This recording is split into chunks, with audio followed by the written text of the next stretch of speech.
औज़ुबिल्लाहिमिनश्शैतानिर्रजीम बिस्मिल्लाहिर्रहमानिर्रहीम। अस्सलाम वालेकुम प्यारे नाज़रीन, उम्मीद करता हूँ कि आप सब खैरियत से होंगे। हमेशा की तरह एक और नई वीडियो के साथ आपकी खिदमत में हाजिर हूँ। ये वीडियो है ख़ुसूसी तौर पर 10th क्लास के लिए और 12th क्लास के लिए, उनके लिए एक बुरी खबर आ चुकी है।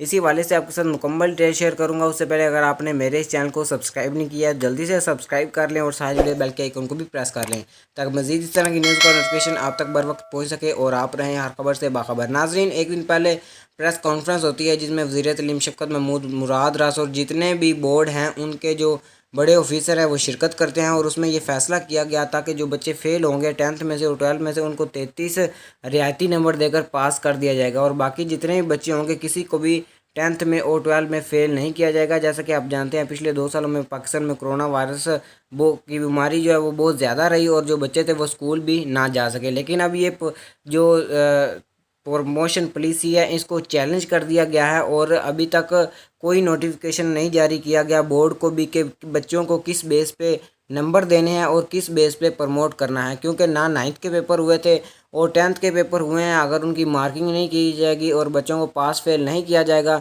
तो बच्चों को कैसे 33 रियायती नंबर दिए जाएंगे और रिज़ल्ट कैसे अनाउंस किया जाएगा। इसी वाले से प्राइम मिनिस्टर इमरान खान भी बहुत परेशान दिखाई दे रहे हैं।